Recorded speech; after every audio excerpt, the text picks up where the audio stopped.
Doctors of Reddit, what's it like when you go in for a doctor's appointment?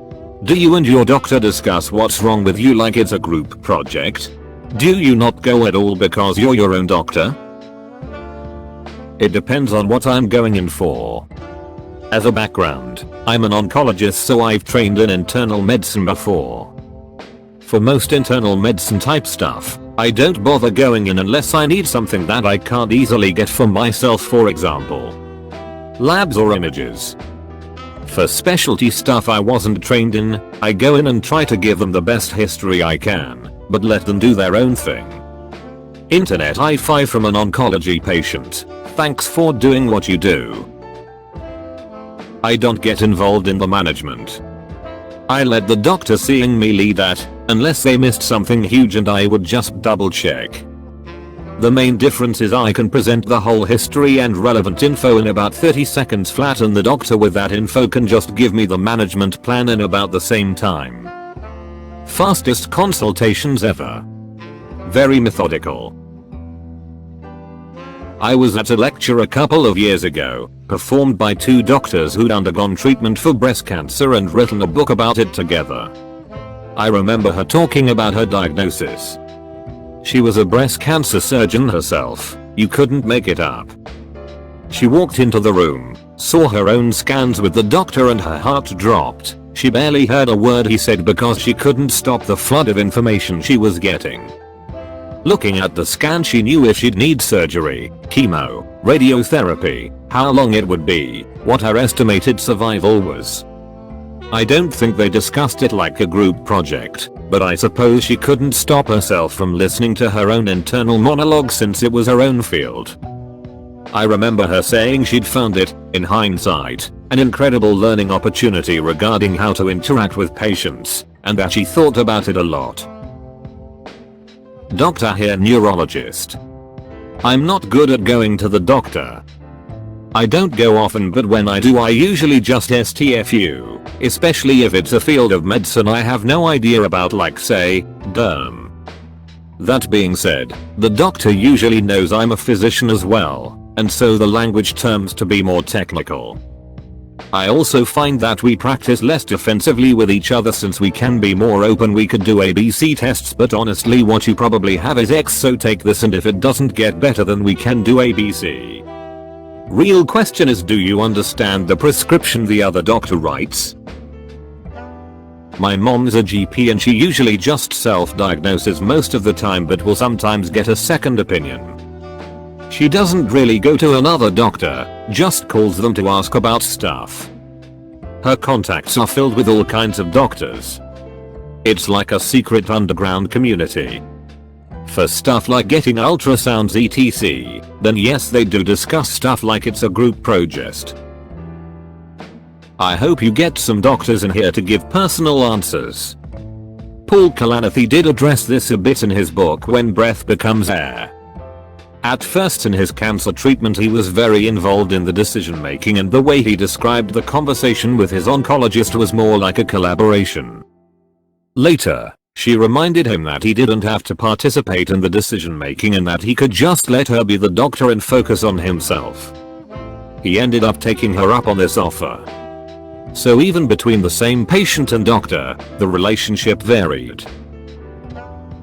I'm an ER doctor, and sometimes I have other doctors as patients. For the most part they're pretty good patients because they can give a good description of their symptoms in a way that's useful to me. They usually ask good questions and are well equipped to have an informed discussion about their diagnosis and treatment. Sometimes it's hard for me to dial back my patient talk where I simplify medical terms for lay people. Sometimes it's challenging if their area of expertise is totally unrelated to the issue at hand and they don't recognize their limited understanding. The worst patients are those who have just a little medical knowledge and think they know everything. Some version of, my aunt is a nurse, and she said I need a whole body MRI for this runny nose. As far as self-diagnosing, I usually deal with my own minor medical issues. If I noticed signs of something more serious, I would go to someone else. As a veterinarian, many of my worst clients are nurses and doctors. Lots of questionable home diagnoses and treatments. Yeah, people and animals are pretty close, but we're not the same and medicines don't work 100% the same. I agree about having difficulty dialing back the patient talk though. These are folks that can understand medical terms, and I don't want to be demeaning, but I've got my dumped down spiel about things and it just flows out. To be fair, I recognize that I'm probably annoying to my doctor too. Although when I went in for surgery last year I had a great time chatting with the anesthesia nurses about protocols until they drugged me. I was sat in a consultation between two doctors with one needing an ultrasound. They knew each other through work already, so it was very friendly and casual between the both of them. The patient doctor trying to figure out what was going on the ultrasound screen, and the doctor was teaching him the bits he didn't know. The honor messed with my brain when I got to doctor. Edit, as other users have pointed out, the intro also features an in. So many double words it's cray cray. Doctor here. In general, we are not good about going to the doctor. For me it's physicals about half as often as recommended, and that time I had strep a year and a half ago that didn't resolve with whatever antibiotics I had in my medicine cabinet. When we do go in, it is like a group project. We usually hash things out together, but ultimately I am going to defer to someone with more expertise than me in that area who can make an objective decision. When I go to the doctors it's also like a group project. I let everyone else do the work and reap the benefits. Doctor here, family medicine. I self-diagnose most things, but for my 1-year-old daughter I decided a while ago that I don't want to do that for her. So her pediatrician doesn't know I'm a doctor. I never told her. I want her to treat me like any other parent and explain everything to me like I'm 5 years old.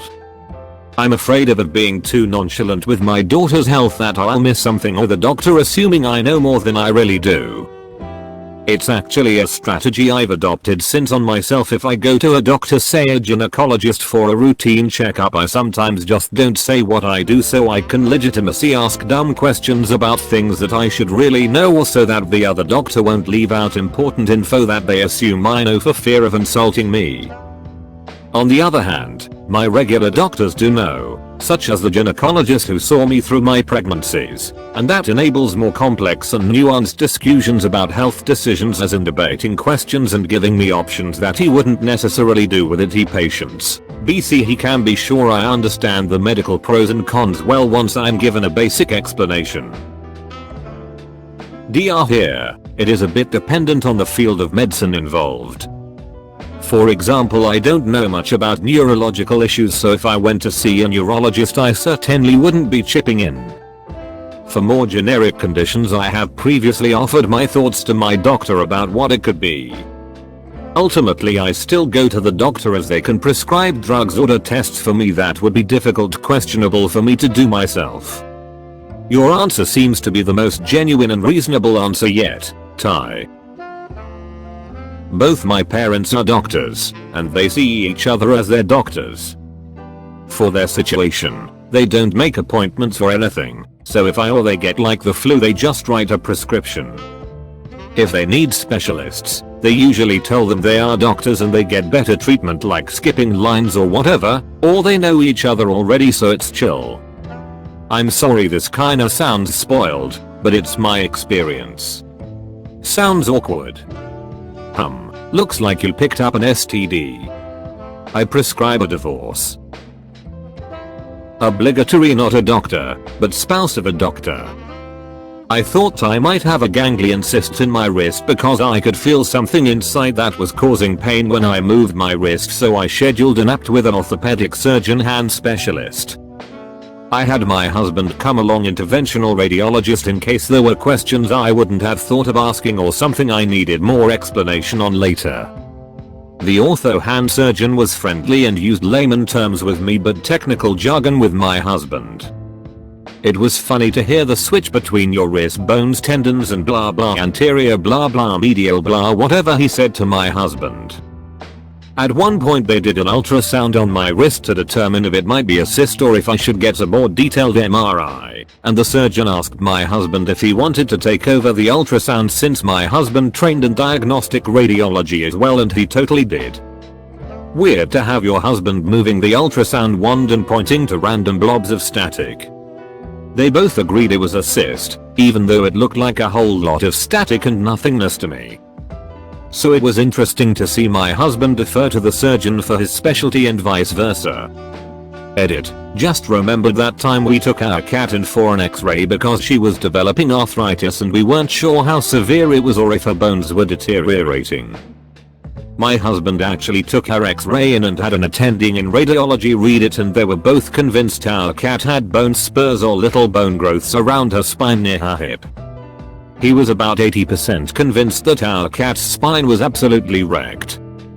The vet wasn't worried and said that cat bones just look like that and it wasn't hurting her and was nothing to worry about. He ended up doing some research on feline anatomy to make sure our very knowledgeable vet wasn't just talking out of her ass. She wasn't. Anyway, moral of the story is that he went to med school to study human anatomy, not feline anatomy, so he had to learn to take a step back and defer to the expert. What I really like about this story was that in the end it was about your cat. I always go to someone who don't know me, and I wouldn't say that I'm a doctor as well.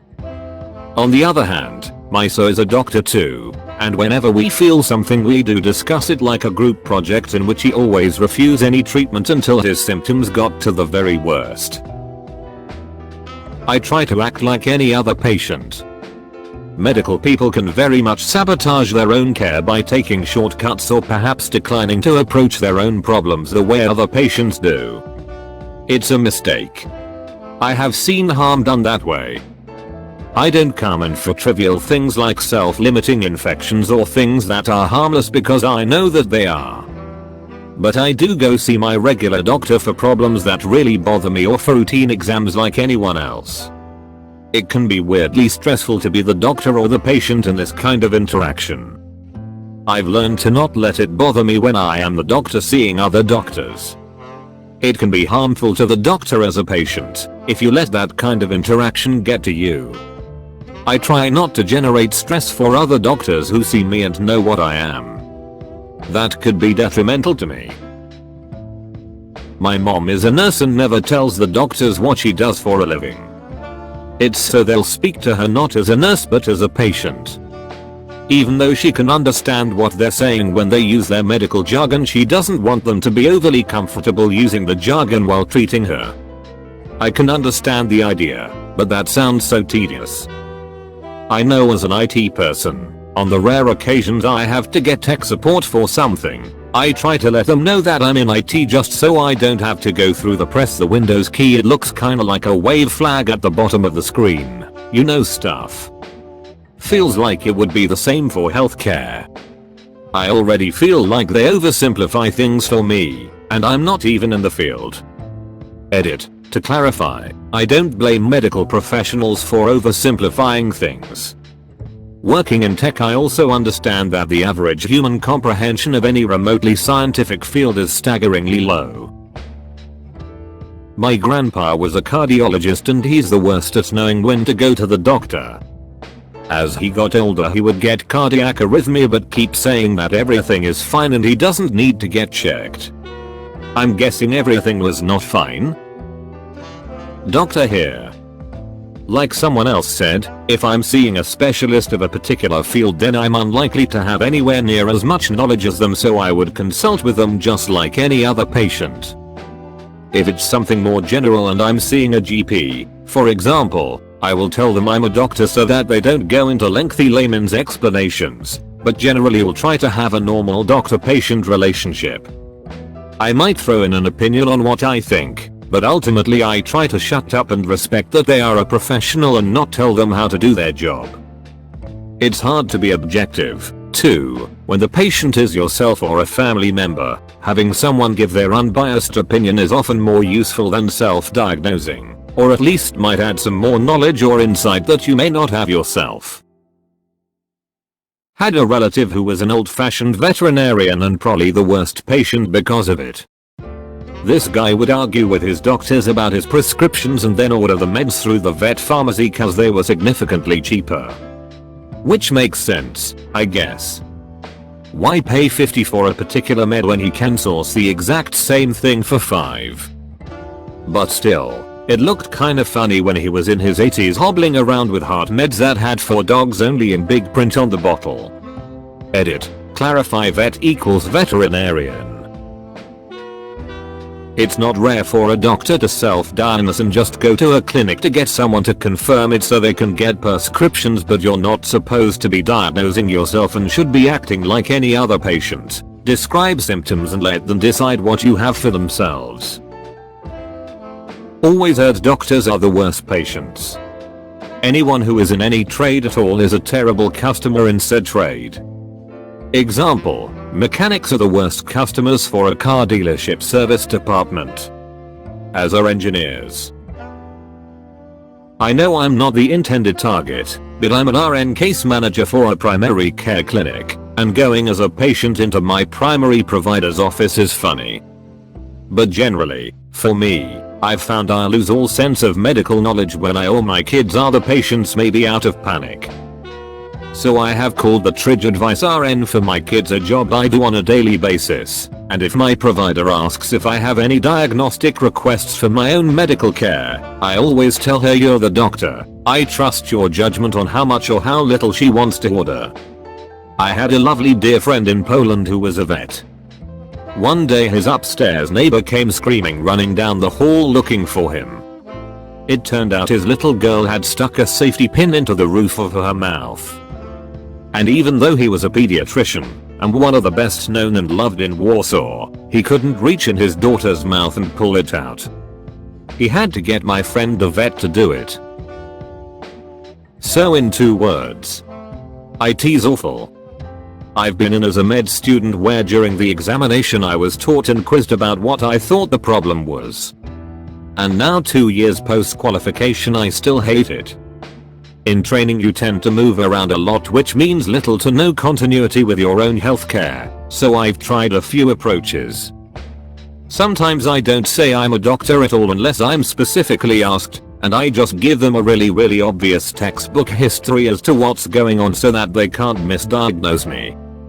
Other times I've done this and they've not done what I was after, so we got into an awkward argument and had to get the national guidelines up from the internet.